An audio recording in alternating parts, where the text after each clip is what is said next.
Welcome to a story that begins in the darkness of a temple where a man has gone to be alone. In the darkness of a philosophy so strange and so difficult that the people who heard it in his own lifetime called him the riddler and the obscure. In the darkness of fragments, because everything he wrote has been lost and what we have of his thinking comes to us in broken pieces, quoted by other writers who were themselves trying to make sense of what he meant. This is a story about a man who looked at the river and saw the universe, who looked at fire and saw the truth, who looked at the contradictions in human experience and said, yes, that is exactly right, that is the point. The contradictions are not a problem to be solved, but the deepest fact about reality itself. His name was Heraclitus, and he was born in the city of Ephesus on the western coast of what is now Turkey around 535 BC. He lived through one of the most intellectually turbulent periods in human history. The Axial Age, that extraordinary few centuries, when human beings in Greece and India and China and Persia were all simultaneously asking questions about the nature of reality and the nature of the good that had never been asked with quite this precision before. He was a contemporary of Confucius and of the Buddha and of the early pre-Hebrew prophets and of Parmenides, his great philosophical adversary. And of all these extraordinary minds, his was perhaps the strangest and perhaps the most modern. Before we go any further, please take a moment to like this video and subscribe to the channel. Tell me in the comments where you are watching from tonight. Now settle in, because what you are about to hear will change the way you look at rivers and fire and the ordinary contradictions of your own experience. Heraclitus saw in these things a depth that nobody had seen before, and that 2,500 years later we are still trying to fully understand. Ephesus in 535 BC was one of the great cities of the Greek world. It sat on the coast of Ionia, the Greek settlements along the western edge of what is now Turkey, and it was one of the wealthiest and most sophisticated urban centers in the Mediterranean world. The city was dominated by the great temple of Artemis, one of the 7 wonders of the ancient world, a structure so magnificent that travelers came from across the known world to see it. Its columns were enormous, and its decorations were elaborate, and its treasury was one of the richest in the region. Ephesus was also part of the Persian Empire, the great empire that stretched from Anatolia to India, and that had absorbed the Ionian Greek cities into its political structure while leaving their culture and their daily life largely unchanged. To be a Greek in Ephesus in the late 6th century BC was to live at the intersection of 2 worlds. The Greek world with its emphasis on rational inquiry and civic life and athletic competition, and the Persian world with its elaborate imperial hierarchy and its Zoroastrian religious tradition and its sense of cosmic order, maintained by a divine principle. This intersection was productive for intellectual life. The Ionian cities, of which Ephesus was one, had already produced the first philosophers in the Western tradition. Thales of Miletus, who said everything was made of water. Anaximander, who said the fundamental stuff of reality was an indefinite, boundless substance he called the apuron. Anaximenes, who said everything was made of air. These were the first people in the Western record to try to explain the natural world through natural principles rather than through stories about gods and heroes. The first people to ask not who made the world, but what it was made of. Heraclitus absorbed this tradition, and he was deeply dissatisfied with it. He thought that Thales and his followers had asked the right kind of question, but had not gone far enough. They had asked what the world was made of, and had given various answers. Water, air, the indefinite, but they had not asked the harder question. Not what is everything made of, but how does everything work? Not what is the fundamental stuff, but what is the fundamental principle by which the stuff is organized and changes. The city of Ephesus was also, in the period of Heraclitus' childhood, caught up in the enormous political upheaval of the Persian conquest of Ionia. The Persian king Cyrus had conquered the region before Heraclitus was born, and the great king Darius was during Heraclitus' lifetime consolidating Persian control and eventually launching the campaigns against mainland Greece that would culminate in the famous battles of Marathon and Thermopylae. These political earthquakes were the background against which Heraclitus was developing his philosophy, and they may have contributed to the sense of instability and flux that pervades his thinking. He was living in a world where the structures that had seemed permanent were being overturned and the boundaries that had seemed fixed were being redrawn. Change was what interested Heraclitus above all things. The Ionian philosophers had been looking for something stable behind the flux of appearances, something permanent that persisted through all the changes you could observe in the world. Water or air or the indefinite would be the stable substance that took on different forms, but the substance itself would be permanent and unchanging. Heraclitus said no, that gets it completely backwards. The change is not something that happens to a stable, underlying substance. The change is the reality, the flux is the fundamental fact, and the thing that underlies it is not a stable substance, but a principle. The principle that ensures that the change always happens in an organized and rational way. The principle that he called the Logos, Heraclitus, came from one of the most prominent families in Ephesus. The family held by hereditary right the position of religious kingship, a title called the Basileia, which conferred both religious authority and a kind of ceremonial political status in the city. This was a position of considerable honor, and Heraclitus by birthright was entitled to it. He gave it up. He renounced the title in favor of his brother and withdrew from the public life of Ephesus to live in a more solitary and philosophical manner. This was not just an unusual personal choice, it was a philosophical statement. Heraclitus had a low opinion of the crowd and a lower opinion of the politicians and demagogues who pandered to the crowd. He believed that most people lived their lives in a kind of sleep, going through the motions of civic and commercial and domestic life without ever stopping to think carefully about what they were actually doing or why, without ever attending to the logos, the rational principle that organized everything, without ever waking up to the reality that was right in front of them the whole time. His contempt for conventional wisdom and conventional authority is one of the most consistent features of everything that survives of his writing. He attacked Pythagoras for learning many things without understanding any of them. He attacked Homer for saying things that were foolish and misleading. He attacked the religious practices of his contemporaries for being superstitious rather than genuinely pious. He attacked Hesiod and Xenophanes and Hecataeus. In short, he attacked almost everyone who was recognized as a wise man in his time, and he did it with a directness and a scorn that made him enemies and made his name a byword for arrogance. But the arrogance, if that is what it was in the service of something genuine. Heraclitus was not attacking these people to make himself look good by comparison.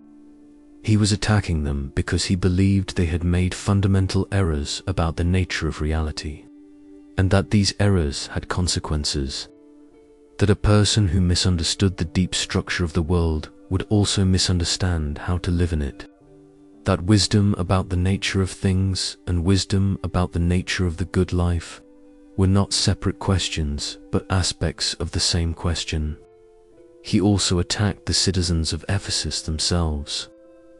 The ancient sources report that he advocated for the execution or exile of some Ephesian political figures, and that his fellow citizens returned the favor by largely ignoring him during his lifetime. There is a story that he was asked by the Ephesians to give them laws, and he refused, saying the city was too deeply in the grip of bad governance for laws to help it. The citizens would have to purge themselves of their bad habits before laws could do any good, and Heraclitus did not think they were capable of doing this. Another story that the ancient sources tell about him is that he was found playing with children in the temple of Artemis by the Ephesian citizens who had come to ask him to participate in civic life, and that when they expressed surprise, he replied that it was better to play with children than to engage in politics with such men as them. The story may be invented, but it captures something true about his character. The combination of genuine intelligence and genuine contempt that made him an uncomfortable presence in any conventional social setting. This combination of intellectual isolation and social contempt gave Heraclitus the reputation that followed him through antiquity. The weeping philosopher who wept at human stupidity. The obscure one whose deliberately difficult prose made his meaning accessible only to those with sufficient intelligence to work through it.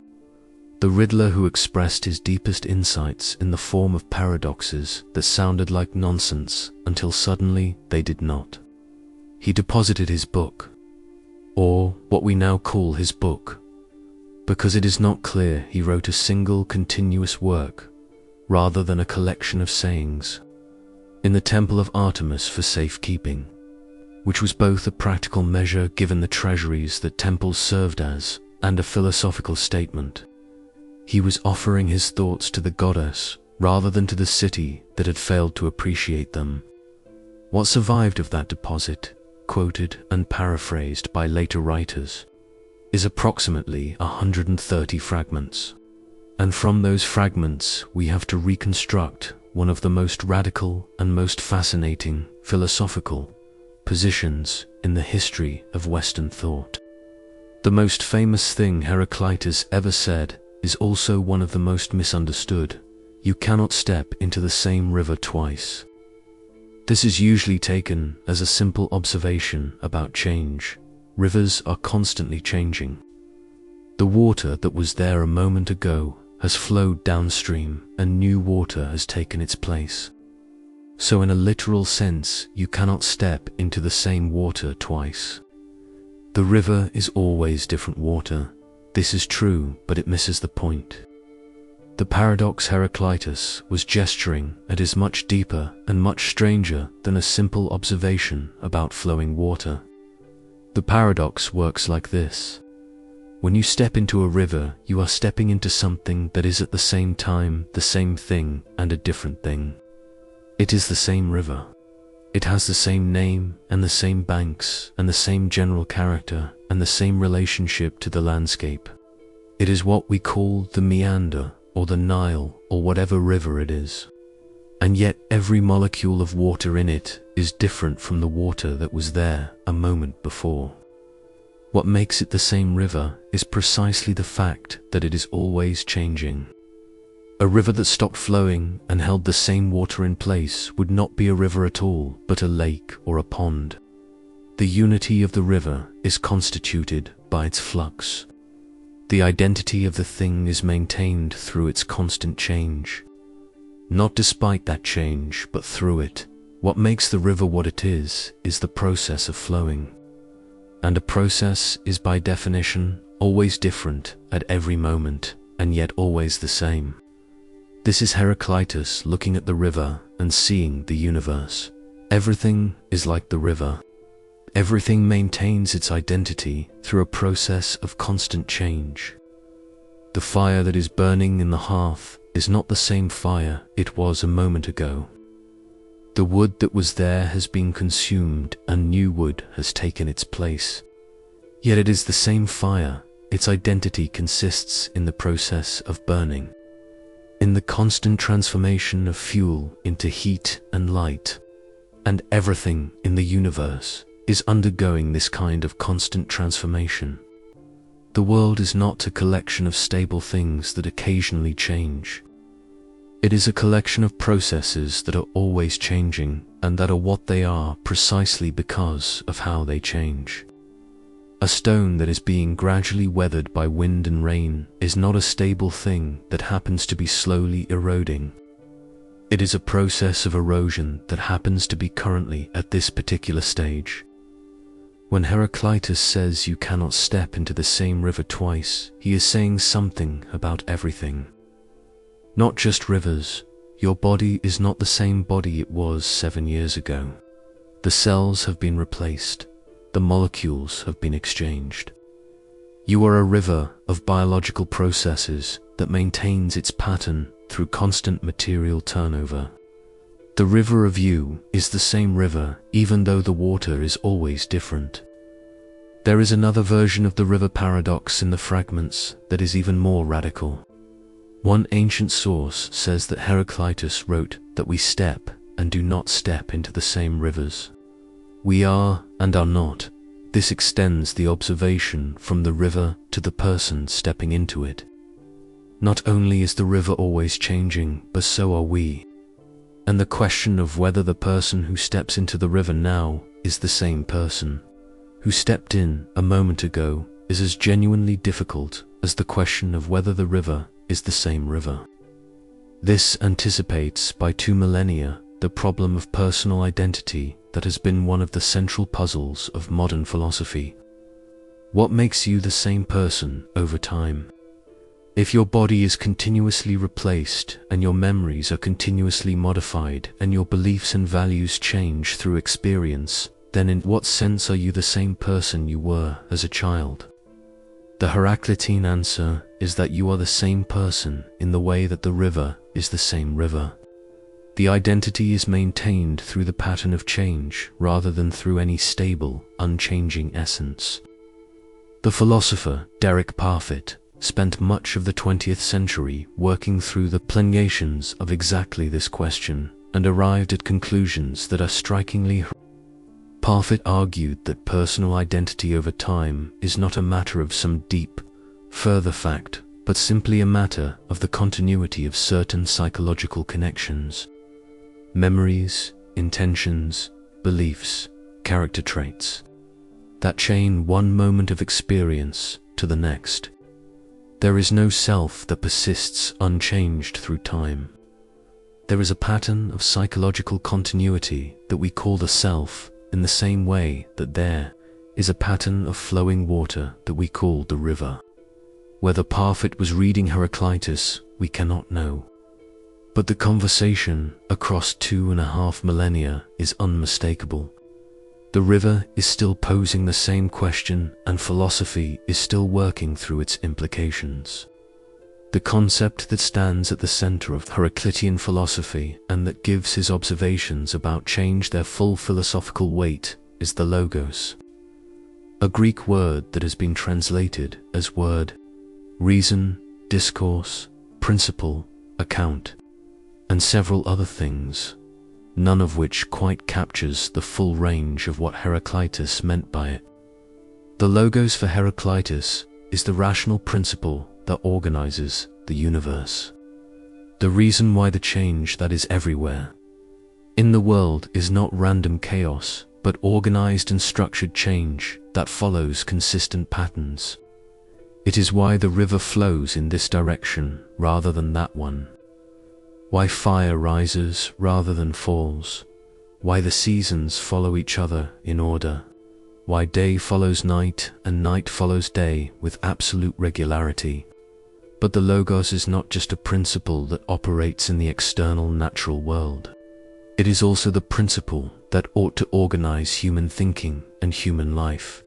Human reason, at its best, participates in the logos, thinks in accordance with it, understands the world through it.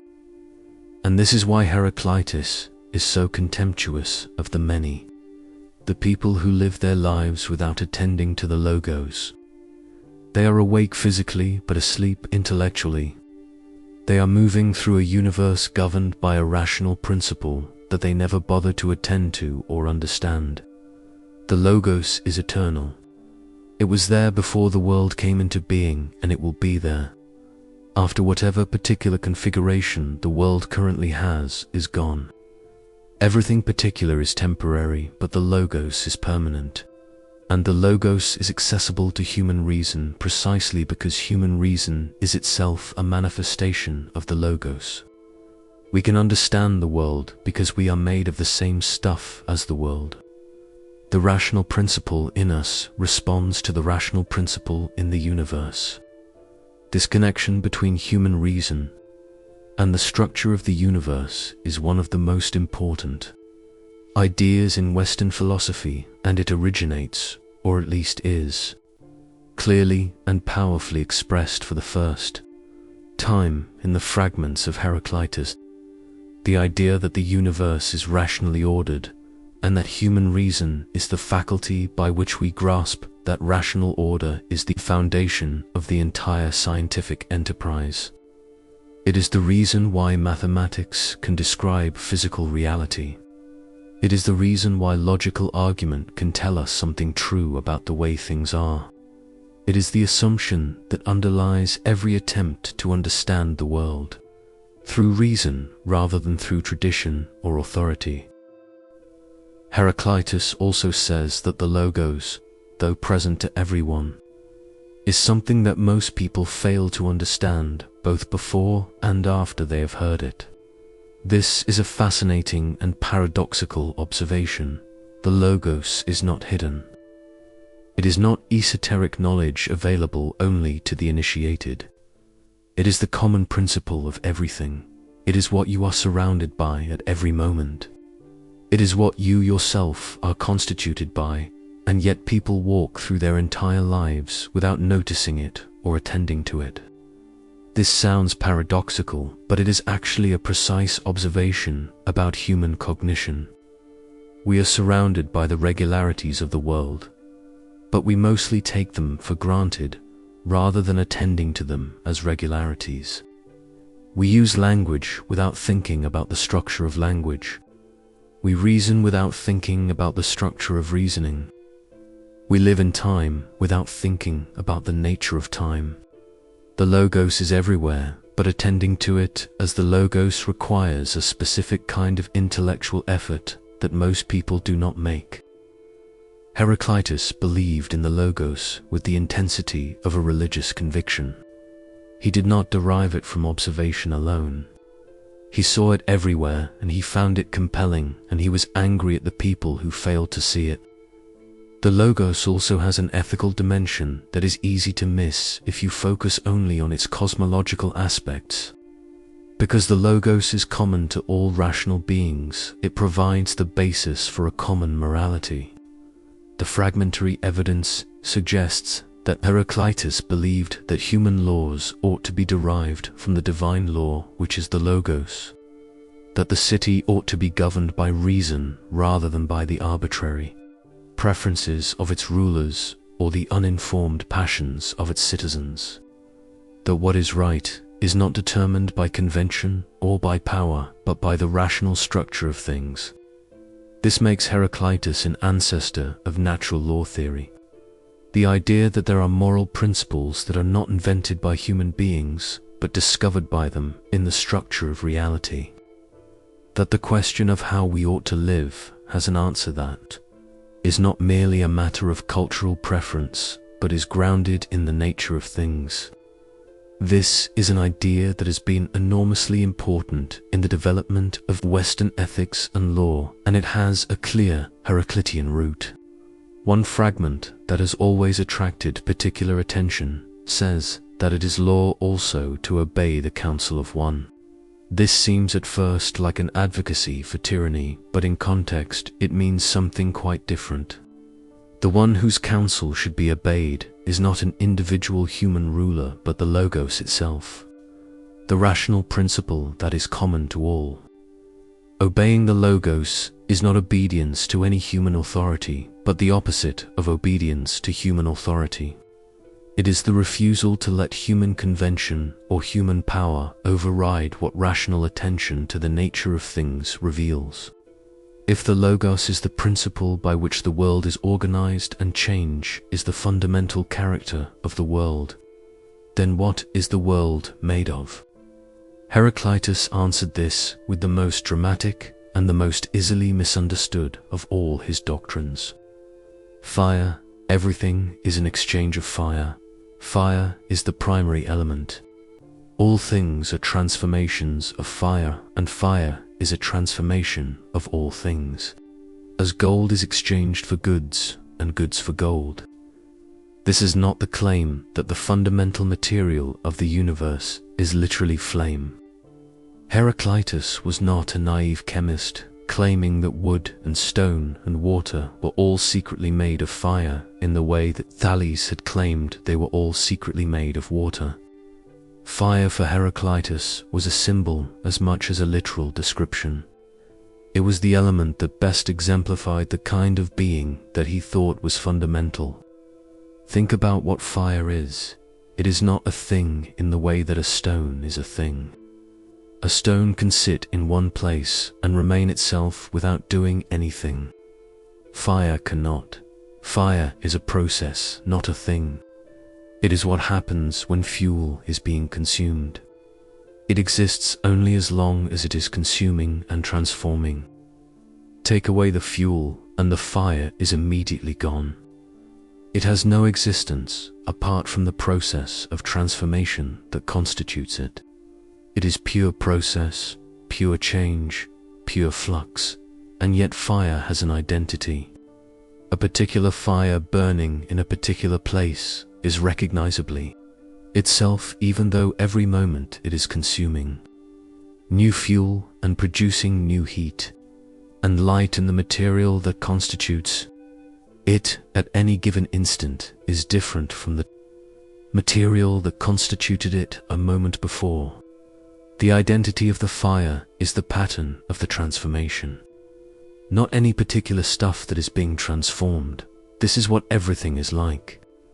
The stone that seems to be a stable, unmoving thing is actually a process of geological formation and slow erosion and chemical interaction with the air and water around it.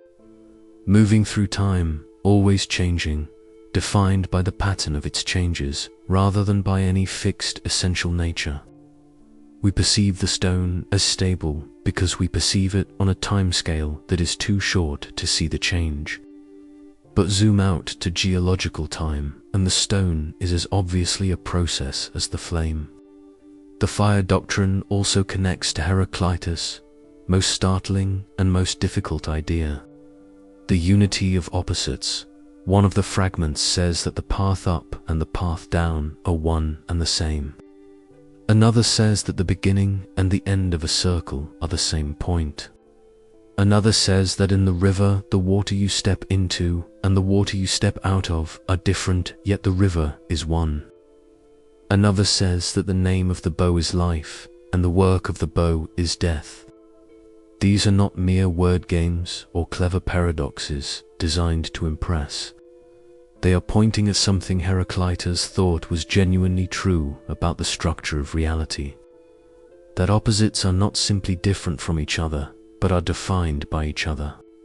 That the existence of one implies and requires the existence of the other. That they are aspects of a single underlying unity. Consider day and night. These seem to be simply different from each other. Day is when there is light, and night is when there is dark. But in what sense is there day without night? The concept of day requires the concept of night to define it. Day is when it is not night. Night is when it is not day. They are not independent things that happen to alternate. They are a single phenomenon viewed from two sides. The rotation of the earth that produces day necessarily produces night as its counterpart. You cannot have one without the other, or consider health and disease. Health seems like a simply good thing, and disease seems like a simply bad thing. But without the possibility of disease, health would have no meaning. We understand what it means to be healthy partly through our understanding of what it means to be sick. The body that has never been threatened by illness has not developed the immune responses that make it robust. Health is maintained through the constant contest with the possibility of disease.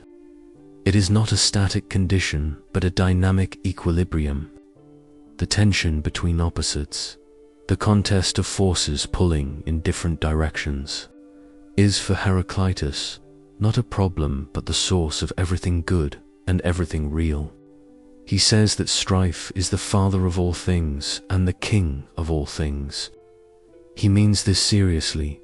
It is the tension between hot and cold that produces weather, the tension between wet and dry that produces the seasons, the tension between life and death that produces the living world. Remove the tension and you remove the thing itself. He uses the image of the bow and the lyre, both instruments whose function depends entirely on the tension in the string. Relax the tension in a bowstring and the bow is useless. The arrow goes nowhere. The power of the bow is identical with the tension that is maintained in it. The music of the lyre is produced by the vibrating string under tension. In both cases, the form of the thing and its function are constituted by the opposing forces held in balance. The same principle applies in human life and in society. The tension between competing interests and competing values is not a problem to be solved by finding the right answer and eliminating all the others. It is the condition that makes genuine life possible.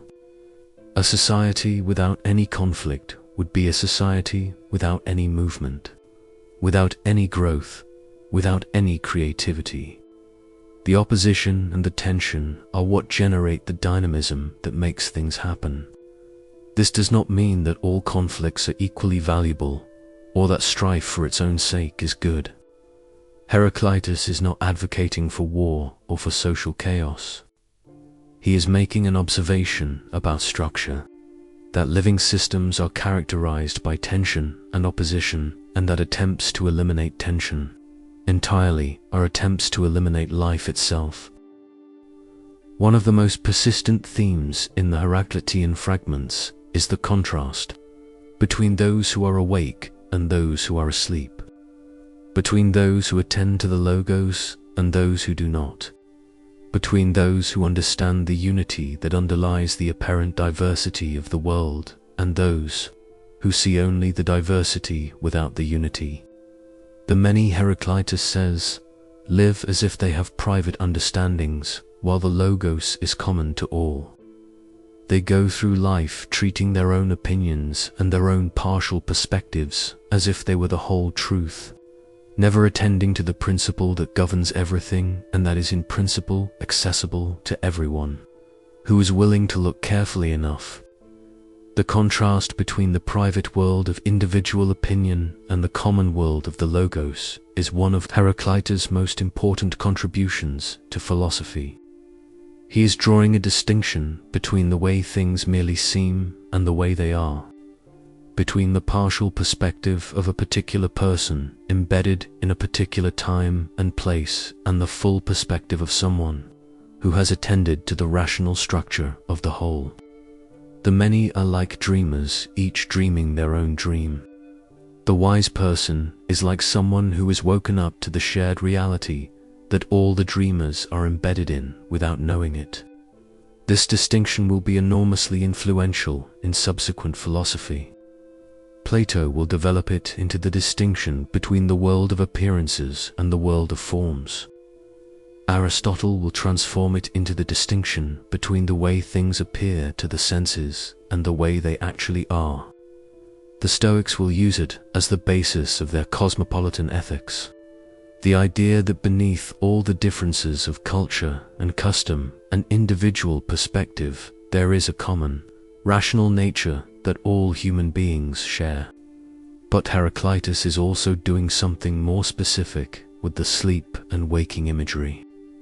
He is making an observation about the relationship between consciousness and the world. When you are dreaming, you are in a kind of private universe constructed by your own mind. Other things are in that universe, but they are your constructions. They behave according to your projections and your fears and your desires, rather than according to the actual nature of things. In sleep, the world is what you make of it, which means it is not really the world at all, but a reflection of yourself. When you wake up, you enter a shared reality that has its own structure, independent of what you want it to be or expect it to be. The river flows in the direction that it flows regardless of your opinion about which direction it should flow. The fire consumes according to its nature regardless of your preferences. The seasons change according to their pattern regardless of your calendar. Reality is not obliged to conform to your expectations, and the first step toward wisdom is recognizing this. The logos is what you wake up to when you really wake up. Not just from physical sleep, but from the deeper sleep of unexamined assumptions and conventional wisdom and the comfortable habit of seeing the world through the lens of what you already believe rather than attending to what is actually there. One of the fragments makes this particularly vivid. Heraclitus says that even sleeping men are workers and collaborators in what goes on in the universe. The dreamer is not absent from the world even in sleep.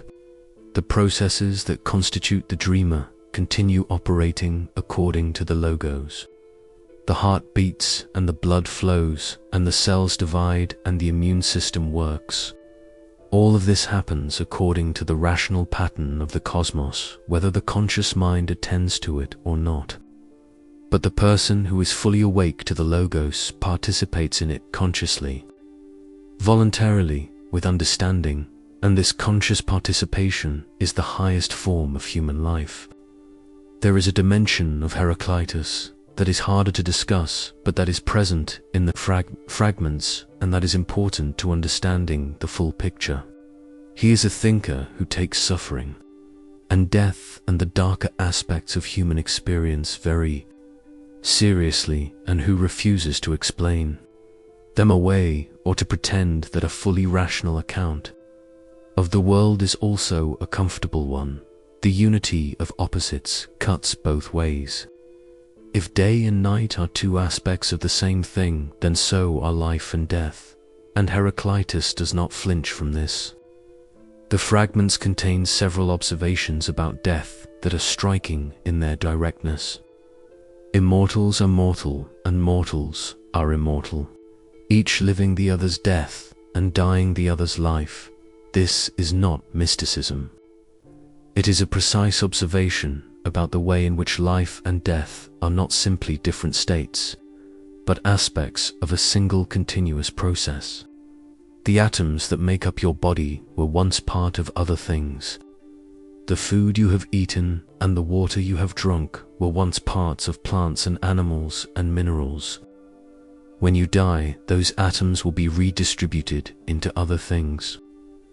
There is a sense in which you are always in the process of dying as your cells are replaced, and your memories change, and your beliefs evolve. And there is a sense in which the things that will be you after death are already alive in the world, waiting to be assembled, into whatever forms they will take. This is not the consolation of personal immortality. Heraclitus is not telling you that your soul will survive and continue after death.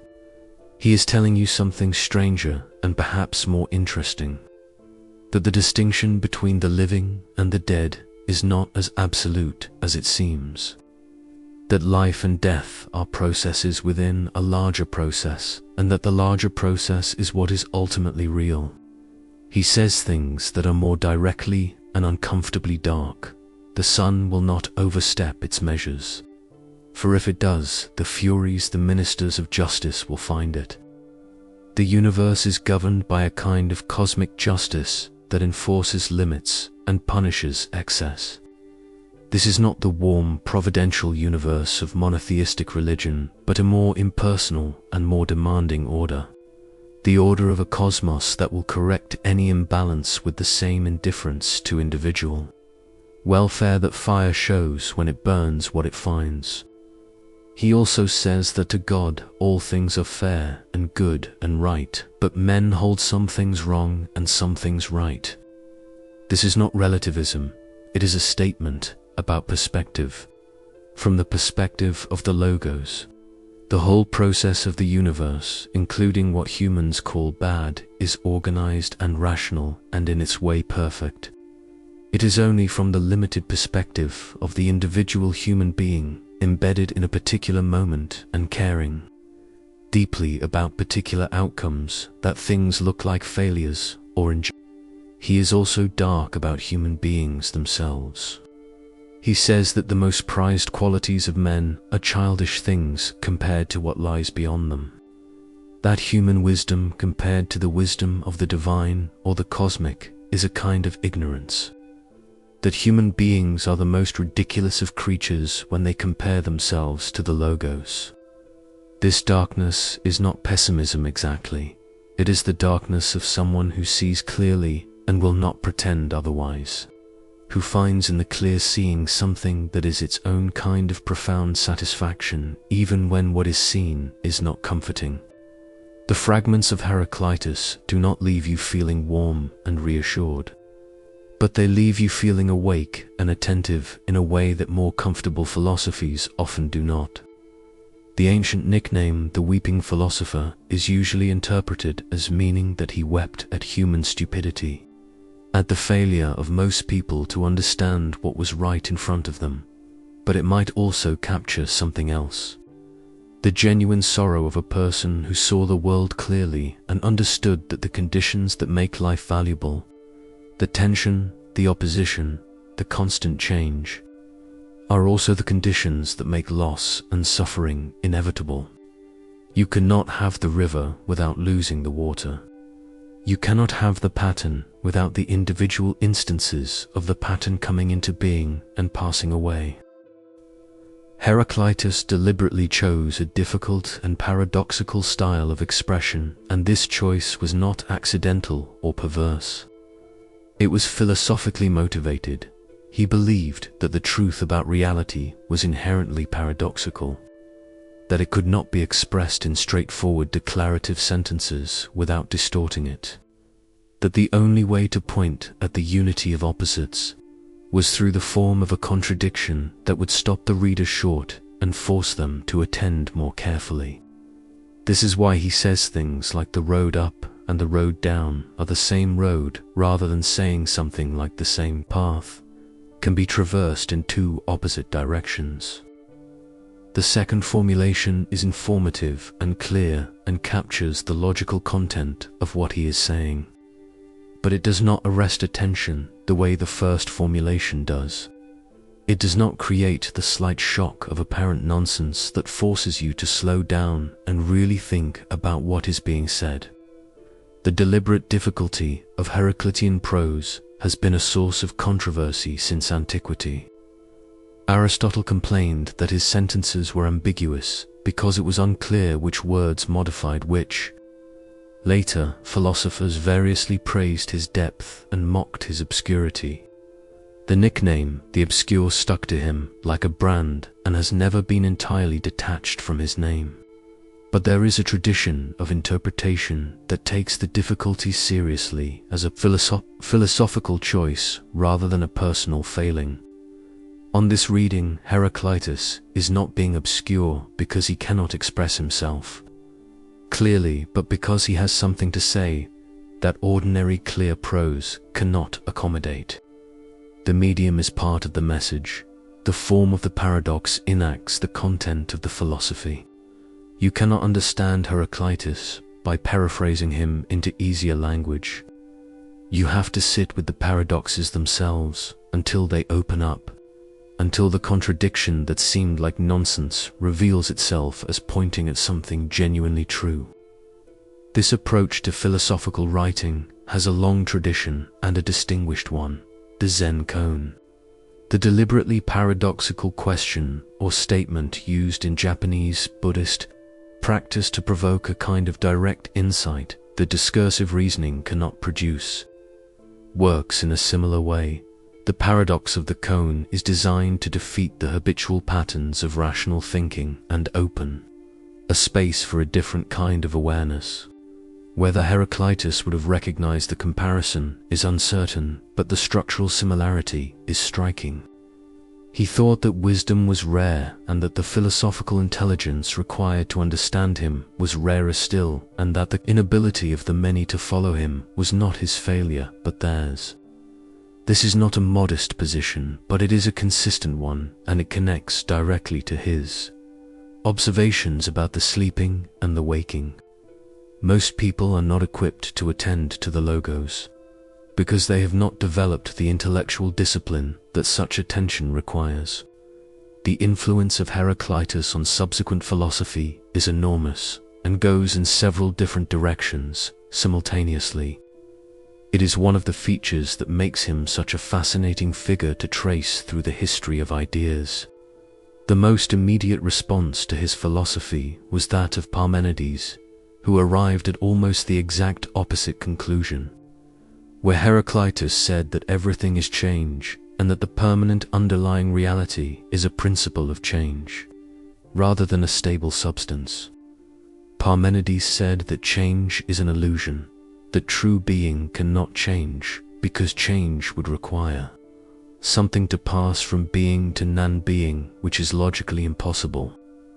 That the real world is therefore a single, unchanging, undivided sphere of pure being, and that everything we experience as change and diversity and motion is mere appearance. This opposition between Heraclitus and Parmenides, between the philosopher of flux and the philosopher of permanence, between the view that change is the fundamental reality and the view that being is the fundamental reality, structures much of early Greek philosophy and has never entirely been resolved. Plato tried to resolve it by distinguishing two levels of reality: the level of the forms, which is permanent and unchanging, as Parmenides said, and the level of the material world, which is in constant flux, as Heraclitus said. But this solution created new problems, and the debate continued in different forms through the entire history of Western philosophy. The Stoics were deeply influenced by Heraclitus, and in some ways can be read as elaborating and extending his philosophy into a comprehensive ethical and cosmological system. Their doctrine of the logos as the rational principle governing the cosmos is directly derived from Heraclitus. Their physics, which understood the fundamental element as a kind of divine fire, also owes a clear debt to him. Their ethics, which insisted on living in accordance with nature and with reason, has Heraclitean roots. When Zeno of Citium said that happiness consists in living according to the logos he was taking, a Heraclitean idea, and working out its implications for the conduct of human life. Plato engaged deeply with Heraclitus and was influenced by him in complex ways. He took the doctrine of universal flux seriously enough to argue that it applied to the material world, even as he denied that it applied to the world of forms. His dialogues contain several references to Heraclitus. Themes and the Heracliteans are specifically named and discussed in some dialogues as having taken the flux doctrine to a position that made knowledge impossible. If everything is always changing, then there can be no stable truth to know. Plato thought this was a reductio ad absurdum of the Heraclitean position, and used it to motivate his own theory of unchanging forms as the objects of genuine knowledge. Aristotle engaged with Heraclitus extensively and critically. He was particularly troubled by the unity of opposites, which he thought violated the law of non-contradiction, the basic logical principle that a thing cannot both be and not be at the same time in the same respect. Aristotle thought that Heraclitus was either confused or was using words in a loose way that invited confusion, and that his paradoxes dissolved once you applied proper logical distinctions. The 19th century philosopher Hegel thought Heraclitus was one of the greatest philosophers who ever lived, and that he had grasped a fundamental truth that most subsequent philosophy had not understood, that reality is inherently dynamic and dialectical. that it develops through the interplay of opposites, that the logos is not a static principle but a process. Hegel said that there is not a single proposition of Heraclitus which he had not adopted in his own logic. This is one of the most remarkable endorsements in the history of philosophy. Marx, who built his own philosophy of history on Hegelian dialectics, carried this legacy forward. The idea that history develops through the conflict of opposing forces, that the contradictions within any social system generate the forces that transform it into something new. This is recognizably Heraclitean in its deep structure, even though Marx would not have accepted this ancestry. In the 20th century, several physicists noted the resonance between Heraclitean ideas and the new physics. Werner Heisenberg, who was one of the founders of quantum mechanics, wrote extensively about the connections he saw between ancient Greek philosophy and modern physics. He thought that Heraclitus' conception of fire as the fundamental element was in some ways closer to the modern understanding of energy than the atomistic conception of stable particles. Energy in modern physics is the fundamental quantity that takes different forms in different contexts. Matter itself is a form of energy, and this is more like Heraclitean fire than like the solid, unchanging atoms of Democritus. The connection should not be overstated. Heraclitus was a philosopher, not a physicist, and his claims were not empirical in the way that physical theories are empirical.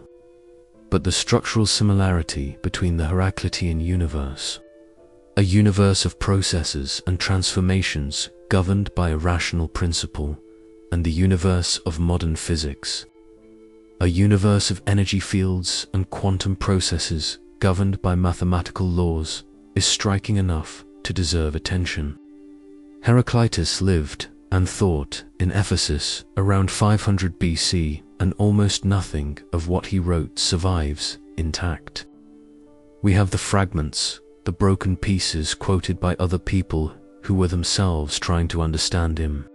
And from these fragments, we are trying to reconstruct a philosophical vision that was already considered difficult and obscure by the very people who lived closest to it in time. This situation is itself very Heraclitean.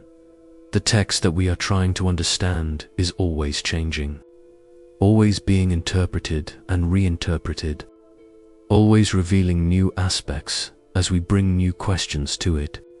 The Heraclitus that a Stoic philosopher read into BC was not quite the same as the Heraclitus that a medieval scholar read in 1200 AD, was not quite the same as the Heraclitus that Hegel read in 1800, was not quite the same as the Heraclitus that contemporary philosophers read now, yet it is the same Heraclitus in the way that it is the same river. The identity is maintained through the constant change of interpretation. The fundamental questions that Heraclitus was asking are questions that have not been answered, and in some sense cannot be answered in a way that makes the asking unnecessary. What is the relationship between the permanent and the changing, between unity and multiplicity, between the rational principle that seems to govern the world and the chaos that the world also seems to exhibit? What is the relationship between human reason and the structure of reality? Why is it that contradictions seem to be so deeply embedded in our experience, and yet the world seems to hang together? These are questions that physics and philosophy and cognitive science are still wrestling with. The question of what things fundamentally are, whether reality is ultimately a collection of things, or a collection of processes, or a web of relationships, or something else that none of our current concepts adequately capture. This is a live question in contemporary physics and philosophy, and it was Heraclitus who first articulated it with the clarity and the force that it deserves. He sat in Ephesus 2,500 years ago and watched the river, and saw that the identity of the river was constituted by its flow, that the same and the different were not opposites, but aspects of the same truth. That the logos that governed the change was accessible to human reason if human reason would only attend to it, rather than being distracted by the surface appearance of things. Most people walked past the river and saw water. Heraclitus looked at the river and saw the universe. There is a story that in his last years Heraclitus developed a serious illness. Some ancient sources say it was dropsy, and that, in characteristic fashion, he refused to consult any physician, instead attempting to treat himself by coating himself in cow manure and lying in the sun. The treatment did not work, and he died. The story is probably not entirely true and may be a later invention designed to show what happens when excessive self-reliance leads to the rejection of expertise.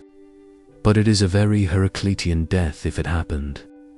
A man who trusted his own interpretation of the rational principle of the universe over the accumulated knowledge of the physicians, who was wrong about the specific case, but who was also in some sense consistent to the end.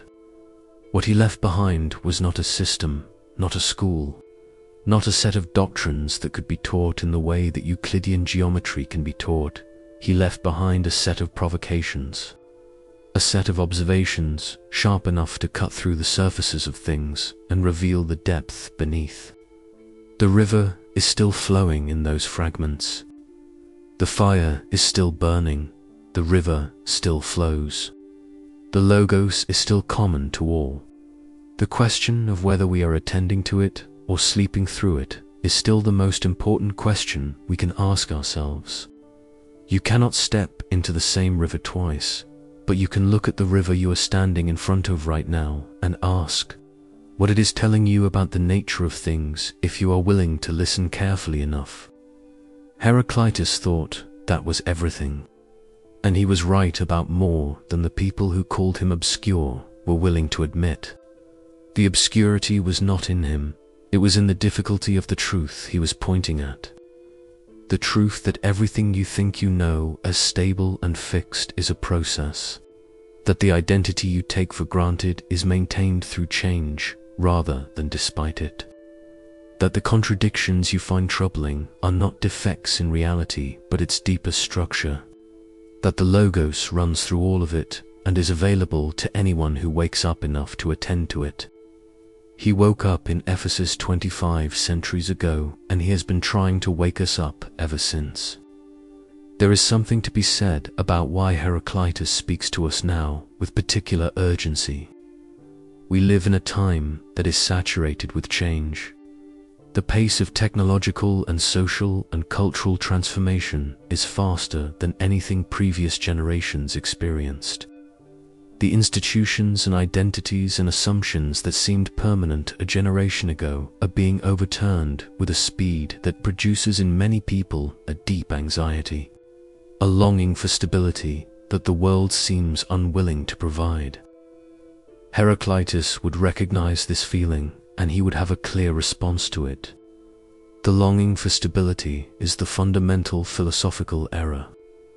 The attempt to find a fixed point outside the process of change that you can hold on to while everything else moves. This is looking for the river without the water, the identity without the flux, the pattern without the process. And it cannot be done because the stability you are looking for does not exist and never did. What exists is the logos, the rational principle that governs the change. And the logos is not a fixed point outside the process, but a pattern within it. Attending to the logos does not give you something to hold on to while the river flows. It gives you the capacity to flow with the river, to understand the pattern of the change well enough to move with it rather than against it, to find in the structure of the transformation itself the orientation that anxiety was searching for in a vain attempt to stop it. This is easier to say than to do. Heraclitus knew that. His contempt for the many who failed to attend to the logos was not contempt for the difficulty of the task. He was perfectly aware that attending to the logos was difficult and rare and demanding. His contempt was for people who did not even try, who chose the comfort of their conventional opinions over the discomfort of genuine inquiry, who preferred the dream to the waking. The fragments also have something specific to say to us about the relationship between the individual and the community, between private opinion and common truth, between the world as you construct it from your own perspective and the world as it actually is. One of the deepest problems of our time is the fragmentation of shared reality, the way in which different people or different communities can inhabit what appear to be completely different factual worlds, where not just values but basic facts about what is happening are in dispute. Heraclitus diagnosed this problem 2,500 years ago. The many live as if they have their own private understandings, he says, while the logos is common to all. The fragmentation of shared reality is what happens when people treat their private perspectives as if they were the whole truth. When the dream is mistaken for waking, when the partial view is mistaken for the complete view. The solution he offers is not to find the right authority and submit to it. It is not to agree with the majority, it is to attend more carefully to the world itself, to the logos that is common and available to all who look carefully enough. This requires intellectual humility, the willingness to acknowledge that your own perspective is partial, and intellectual courage, the willingness to revise your views when careful attention reveals them to be wrong. Whether most people are capable of this in the way that Heraclitus believed they were not is a question that his philosophy leaves open, and that our own experience of human nature and human community has to answer for itself.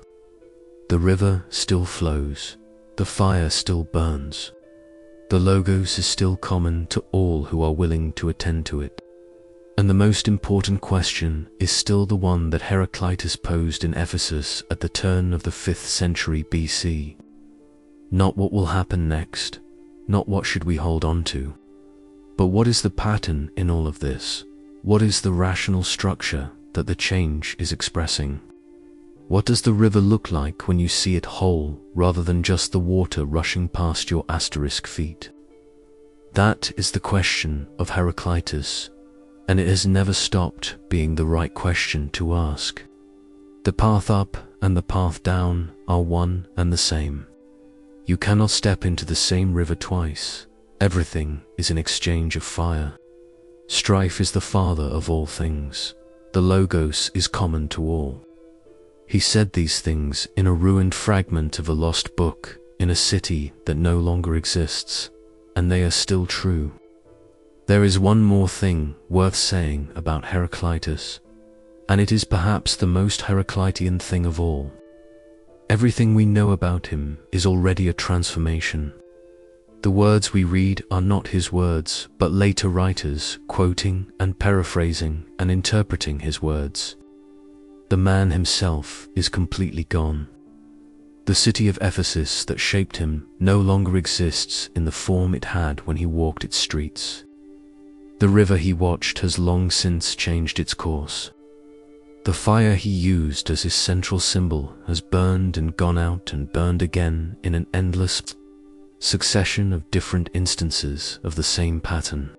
And yet something persists, not a thing but a pattern, not a substance but a principle, not the water but the flowing. The fragments of Heraclitus are themselves a demonstration of the doctrine they contain. The identity is maintained through the change. The river is still the river, even though the water is always different.